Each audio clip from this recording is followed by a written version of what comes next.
Junior college, IIT, JEE, NEET academy, seat guarantee program. Welcome to iDream Media. So జనరల్గా deficiencies, vitamin deficiencies ఇబ్బంది పెడుతూ ఉంటాయి. అయితే ఏ vitamin deficiency ఉంటే మనకి ఎలాంటి లక్షణాలు కనిపిస్తాయి, వివరాలు తెలుసుకుందాం. మనతో పాటు ఉన్నారు ప్రముఖ న్యాచురోపతి వైద్యులు డాక్టర్ జ్యోత్స్నా పులిపాటి గారు. మ్యామ్ నమస్తే అండి. నమస్తే అండి. మ్యామ్, విటమిన్ డెఫిషియన్సీ లక్షణాలు, దాన్ని మళ్ళీ సరి చేసుకోవడం ఎలాగా ఫుడ్స్తోని అనేది చేద్దాము. ఎన్ని రకాల విటమిన్స్ ఉన్నాయి, ఏ డెఫిషియన్సీ వస్తే ఎలాంటి లక్షణాలు కనిపిస్తాయి, వాటికి ఎలాంటి ఆహారాలు తీసుకోవాలి? ఓకే, చాలా బ్రాడ్ క్వశ్చన్ అండి. సో విటమిన్స్ మనకి రెండు రకాల విటమిన్ కేటగిరీస్ ఉంటాయండి. Water soluble vitamins and fat soluble vitamins అన్నమాట. సో విటమిన్ బి కాంప్లెక్స్ అంటాము, ఎందుకంటే విటమిన్ బి నుంచి విటమిన్ B12 దాకా ఉంటాయన్నమాట different vitamins. And vitamin C, ఈ రెండు కూడా water soluble vitamins. And vitamin A, D, E, K ఇవన్నీ కూడా ఫ్యాట్ సాల్యుబుల్ విటమిన్స్ అన్నమాట. సో ఇవి మన డిఫరెంట్ టైప్స్ ఆఫ్ విటమిన్స్. అయితే అన్ని విటమిన్స్కి దాని ప్రాముఖ్యత ఉన్నది. అండ్ విటమిన్ డెఫిషియన్సీస్ అనేవి డిఫరెంట్ సిమ్టమ్స్ మనకు కనిపిస్తూ ఉంటాయి. అయితే ఈ మధ్య కాలంలో కొన్ని విటమిన్ డెఫిషియన్సీస్ అనేది అధికంగా మనం ఆల్మోస్ట్ 10 మందిలో 7-8 మందిలో చూస్తూ ఉన్నాము. అండ్ ఎటువంటి ప్రాబ్లం ఉన్నా కానివ్వండి, ఈ స్పెసిఫిక్ విటమిన్ డెఫిషియన్సీస్ ఒక మూల కారణంగా మనం చూస్తున్నాం అనమాట. లేటెస్ట్ రీసెర్చ్ ప్రకారం any kind of a disease, right from chronic diseases like even diabetes, hypertension కానివ్వండి, ఆటోఇమ్యూన్ డిసీజెస్ కానివ్వండి, or any kind of bone and muscle డిసీజెస్లో మనం ఎక్కువగా అధికంగా చూస్తున్నది విటమిన్ డి డెఫిషియన్సీ. సో చెప్పాలి అని అంటే ఎంత దుఃఖకరమైన విషయం అని అంటే, మనకి వెస్టర్న్ కంట్రీస్లో అసలు ఎక్కడైతే సన్లైటే ఉండదు. కానీ మన అందరికీ తెలుసు విటమిన్ డి మన స్కిన్లో సింథసైజ్ అయ్యి మన బాడీలో అబ్జార్బ్ అవ్వాలి అని అంటే మనకి సన్లైట్ కావాలి. మన దేశంలో సన్లైట్ అనేది చాలా అధికంగా పుష్కలంగా అవైలబుల్గా ఉంటుంది. కానీ ఇప్పుడు మనం ఈ డెఫిషియన్సీ అయినా అధికంగా చూస్తున్నాం. దానికి కారణాలు అసలు సన్కి ఎక్స్పోజర్ అనేది లేకుండా అయిపోతుంది. పొద్దున లేచిన దగ్గర నుంచి ఆఫీస్కి కానివ్వండి, స్కూల్స్కి కానివ్వండి, అలా మనం కార్లో ఎక్కడము లేకపోతే వెహికల్లో ఎక్కడము వెళ్ళడము, అండ్ మార్నింగ్ టు నైట్ అదే క్లోజ్డ్ రూమ్స్లో కూర్చోవడం. సో పర్టికులర్గా బయట ఈవెన్ పిల్లలు కూడా బయట ఆడడం అనేది చాలా తక్కువ అయిపోయింది. మార్నింగ్ టైంలో హడావిడిగా వాళ్ళు స్కూల్కి రెడీ అవుతారు, బయలుదేరుతారు, వెళ్ళిపోతారు. ఎప్పుడో ఈవినింగ్ వస్తారు, రాగానే ట్యూషన్స్, హోంవర్క్స్ అని కూర్చుంటారు. ఈవెన్ వర్కింగ్ పీపుల్ కూడా మార్నింగ్ వెళ్ళారనంటే నైట్ వరకు అసలు ఎక్కడ కూడా సన్ ఎక్స్పోజర్ అనేది లేకుండానే ఉంటుంది. ఇంకా నైట్ షిఫ్ట్స్లో వర్క్ చేసే వాళ్ళ పరిస్థితి ఇంకా దారుణంగా ఉంటుంది. సో దీంతో మనం ఈ విటమిన్ డి డెఫిషియన్సీ చూస్తున్నాం. అయితే దీని సిమ్టమ్స్ అండ్ సైన్స్ ఎలా ఉంటాయనంటే చాలా అన్ఎక్స్ప్లెయిన్డ్గా ఉంటాయన్నమాట. ఎవరికైనా కానివ్వండి బోన్స్ లోపల బొక్కల నుంచి నొప్పేస్తుంది అనేసి అంటారు. నాకంత మజిల్ పెయిన్స్ ఉన్నాయి అని అంటారు. ఒళ్ళంతా తెలియని నొప్పులు అన్నమాట. సో ఇలా బాడీ పెయిన్స్ ఏవైతే అసలు తగ్గకుండానే కొన్ని రోజుల తరబడి, నెలల తరబడి అసలు బాడీ పెయిన్స్ సివియర్గా ఉన్న వాళ్ళకి మనం ఫస్ట్ ఆలోచించాల్సింది విటమిన్ డి డెఫిషియన్సీ ఉండొచ్చు అని. అండ్ డెఫినెట్లీ మనం ఎప్పుడైతే బ్లడ్ టెస్ట్ చేస్తామో అందులో విటమిన్ డి లెవెల్స్ అనేది మనకి తెలిసిపోతూ ఉంటాయి. సో విటమిన్ డి ఎస్పెషల్లీ పిల్లల్లో తక్కువ అయినప్పుడు దాన్ని రికెట్స్కి దారితీస్తుంది. పెద్దవాళ్ళల్లో విటమిన్ డి డెఫిషియన్సీ ఉంటే కనుక న్యాచురలీ మన బోన్స్ అనేది వీక్ అండ్ ఫ్రెజైల్ కండిషన్కి దారితీస్తుంది. సో విటమిన్ డి ఈ అన్నిటికీ most importantly bones, muscles and ఈ డిఫరెంట్ డిసీజ్డ్ కండిషన్స్కి చాలా చాలా ఇంపార్టెంట్. ఓకే, డి విటమిన్ రావాలి అని అంటే first thing sunlight exposure. And sunlight exposure అని అంటే మనం మామూలుగా ఇలా వెళ్ళి సన్లైట్లో కూర్చుంటే మనకి విటమిన్ డి లభించదు. ఎస్పెషల్లీ విటమిన్ డి సింథసైజ్ అవ్వాలి అని అంటే మన స్కిన్ ఏరియా అనేది సన్లైట్కి ఎక్స్పోజ్ అయి ఉండాలి. అండ్ దానికి కూడా morning time or evening time before మనం చెప్పాలి అని అంటే 10 AM 7 to 10 AM మంచి సన్లైట్ ఏవైతే ఉంటుందో యూవీ రేడియేషన్ కూడా తక్కువ ఉంటుంది. అలాంటి టైంలో అయితే గనక 30 minutes మినిమం మనం సన్కి ఎక్స్పోజ్ అవ్వాలి. సో మినిమం క్లోదింగ్ వేసుకోవడము and especially light coloured clothes వేసుకుంటే కనుక సన్ రేస్ బాగా పెనిట్రేట్ అయ్యి మనము విటమిన్ డి సింథసైజ్ చేయడానికి మన స్కిన్ బాగా హెల్ప్ అవుతుంది. లేకపోతే ఇలా టైం లేని వాళ్ళు, లేకపోతే మార్నింగ్ సన్లైట్లో ఎక్స్పోజ్ కాలేని వాళ్ళకి ఈ మధ్యలో even afternoon time between 1 to 4 అయినా కానివ్వండి, 2 to 4 అయినా కానివ్వండి, ఆ టైంలో సన్లైట్ అనేది షార్ట్ రేస్ అనమాట, డైరెక్ట్గా మనకి పడుతూ ఉంటాయి.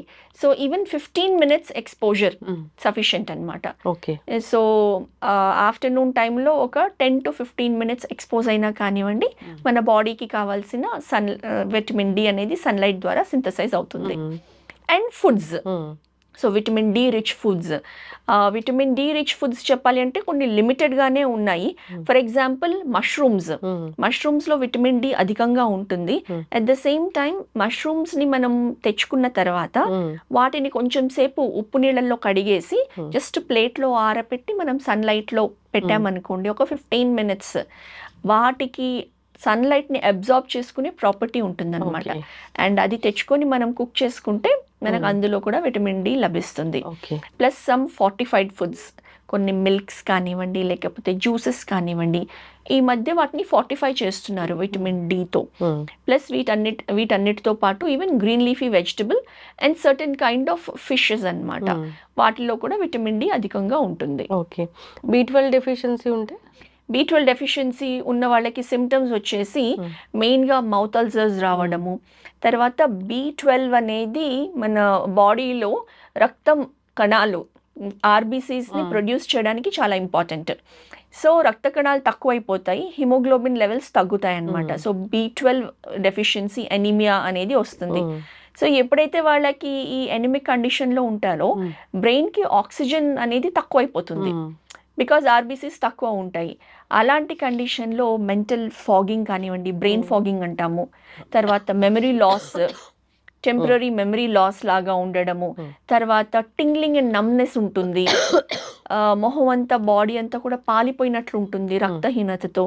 సో ఇట్లాంటి అండ్ వాళ్ళకి వీక్నెస్ అన్నమాట, విపరీతమైన వీక్నెస్, ఫెటీగ్, లెథార్జీ, ఏమీ పని చేయాలనిపించదు, అలాంటి కండిషన్స్ అంతా కూడా మనం B12 డెఫిషియన్సీలో చూస్తాము. ఓకే. అంటే పొట్టు ధాన్యాలు తీసుకుంటే B12 డెఫిషియన్సీ? పొట్టు ధాన్యాల్లో ఉంటుంది B12 బాగా. ఈవెన్ పుట్టగొడుగుల్లో, మష్రూమ్స్లో కూడా B12 బాగా ఉంటుంది. తర్వాత ఫర్మెంటెడ్ ఫుడ్స్లో మనం ఇడ్లీ దోశ చేసేటప్పుడు బ్యాటర్ని ఫర్మెంట్ చేస్తాము, అలాంటి ఫర్మెంటెడ్ ఫుడ్స్లో విటమిన్ B12 బాగా ఉంటుంది. తర్వాత ఈవెన్ కర్డ్, బటర్ మిల్క్, దీంట్లో కూడా విటమిన్ B12 మనకి బాగానే లభిస్తుంది అనమాట. ఎస్ డాక్టర్ గారు, ఈ సి విటమిన్ డెఫిషియన్సీ ఉంటే ఎలాంటి లక్షణాలు కనిపిస్తాయి? సి విటమిన్తో మనకి వచ్చే డిసీజ్ని స్కర్వీ అంటాం అనమాట. ఎస్పెషల్లీ దాంతో మనకి ఈ యాంగిల్స్ ఆఫ్ మౌత్ ఏవైతే ఉన్నాయో ఇక్కడ క్రాక్స్ రావడము, తర్వాత బ్లీడింగ్ అవ్వడము, ఎక్స్ట్రీమ్ డ్రైనెస్, పెయిన్ ఉండడము, తర్వాత బ్లీడింగ్ గమ్స్, మన చిగుడు వాపులు, చిగుళ్ళ నుంచి బ్లీడింగ్ అవ్వడము, ఇవన్నీ కూడా విటమిన్ సి డెఫిషియన్సీస్తో వస్తాయన్నమాట. అండ్ విటమిన్ సి మెయిన్గా బి కాంప్లెక్స్ అండ్ విటమిన్ సితో ఏంటంటే అవి వాటర్ సాల్యుబుల్, కాబట్టి మనం కంటిన్యూస్గా సప్లై చేయాలి, అదర్వైజ్ అవి మన బాడీలో వెళ్ళిపోతూనే ఉంటాయన్నమాట, స్టోర్ అవ్వవు. కాబట్టి విటమిన్ సిని మనము రెగ్యులర్ ఆల్ సిట్రస్ ఫ్రూట్స్, నిమ్మకాయ, ఆరెంజెస్, బత్తాయిలు, పైనాపిల్ అండ్ ఎస్పెషలీ గ్వావా, జామకాయ, నేరేడు పండ్లు, వీటన్నిటిలో కూడా విటమిన్ సి బాగా లభిస్తుంది.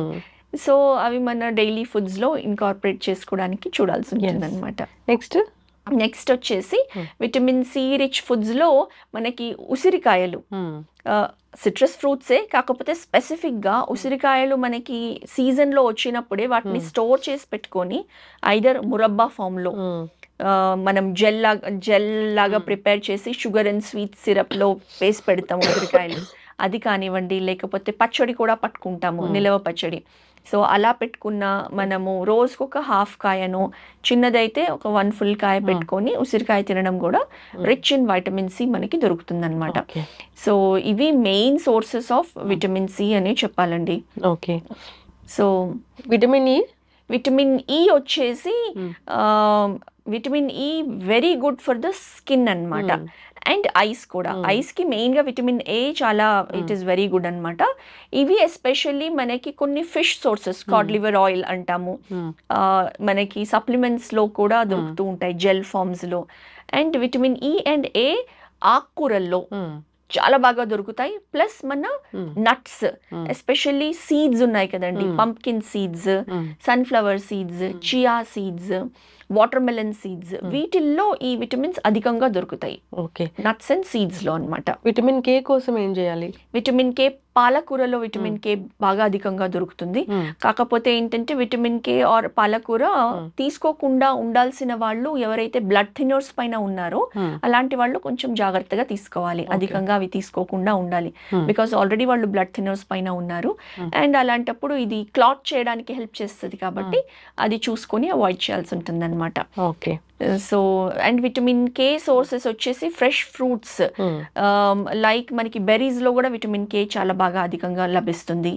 అండ్ అవకాడోస్ లో విటమిన్ కే బాగా లభిస్తుంది.